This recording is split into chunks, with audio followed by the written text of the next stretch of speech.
Well, folks, once again, this is Captain Boat Builder coming to you from my basement boatyard. Here down in the basement, it's nice and warm and dry. Here in the southeast right now, it's not quite warm and dry. It's cold to cool, overcast, drizzly. We have had some sunny days, but I have certainly enjoyed my time here in the basement.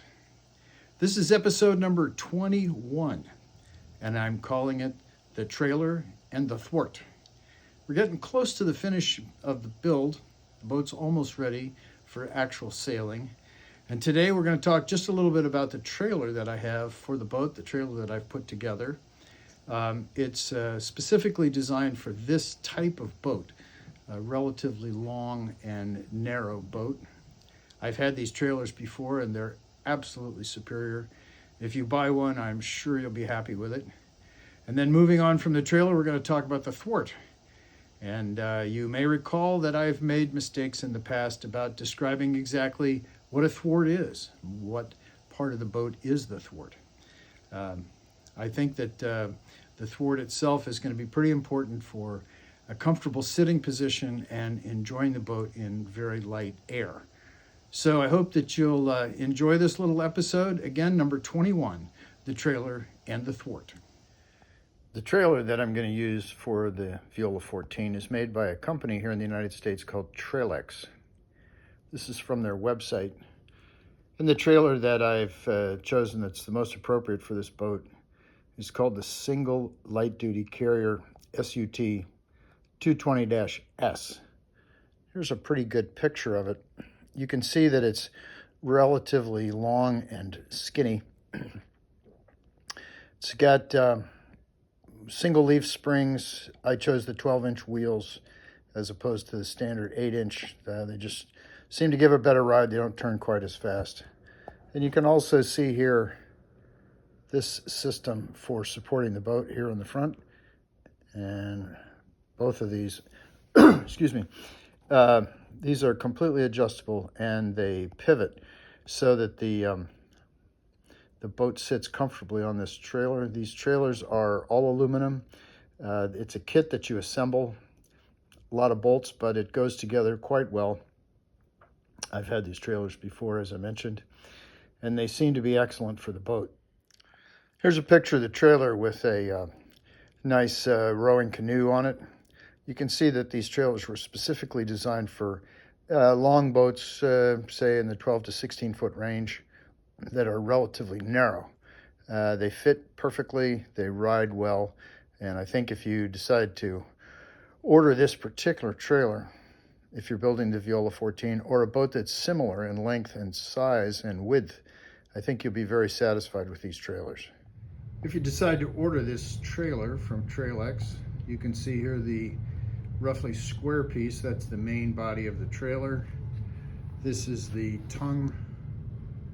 It's about, I think it's about 14 feet long, extremely flexible. One nice feature that they've added is this joint right here that you can see, this joint. This connects both ends of the trailer frame. This can be disassembled. It's just bolts. You can take this apart and the wiring harness is joined in the middle and it can be disconnected. So the trailer can be broken down for storage if you should ever want to do that. There we've got the axle, the lighting package, the bunks for the support of the boat, and there's the two leaf springs, and over here we've got the two 12-inch wheels. And I guess you've seen enough of this trailer, but when I get it finished, it's going to be a really nice trailer, and you'll eventually see how the boat fits on it just right. Well, here we have the finished trailer. It's all done except for the plastic fenders. I'm waiting to put those on because with some friends, I'm going to have to wrestle this trailer out of the basement, right out that door there. And I don't want to bang up the fenders. They're a little bit on the fragile side. Last thing I added was this, I guess you could call it a jack stand. It's an adjustable stand for the front of the trailer for parking. I think it's going to be a great trailer, perfectly suited for this boat and perfectly suited for boats that are similar in size to the Viola 14. Since we're talking about thwarts, I want to go back and correct an error I made in previous videos. I have frequently referred to this part of the structure as a thwart, and in fact it's not. It's called the partner beam. It's a very important structural part of the boat. This is a thwart. If you look it up in the dictionary, you'll find that a thwart is actually a temporary, or sometimes it can be permanent and structural. It's a cross piece in the boat for people to sit on. I decided to put this in the boat because I watched an awful lot of videos where sailors of the Viola 14 were either sailing in very light conditions where they couldn't put all of their weight on the deck because you don't have the force of the sail to balance, and they were in the middle of the boat, frequently on their knees, kneeling, looking forward. And I decided that I certainly don't want to spend that much time on my knees, so I put this seat in. You can see how it hangs from those little pieces of hardware that I just showed you. So I'm pretty sure that this is going to be a very comfortable, true thwart for sitting. I also noticed that especially going downwind, a lot of the videos would show people sailing downwind, and again, because you don't have the sail to balance things out, they were in the center of the cockpit on their knees facing forward. Then I decided I just didn't want to spend, as I said, I didn't want to spend that much time on my knees, so I've installed this true thwart. This is actually a seat for a canoe. And if any of you are interested in putting a thwart in your Viola 14 or in any similar boat, sailing canoe, regular canoe, this seat thwart is made by this company called Kenco. This is the site on Amazon where you can order this thing. It's specifically designed for Old Town canoes, but it can be modified to fit many other canoes and other narrow sailing boats. I got this just a little bit out of sequence. This is the hardware that I was lucky to find.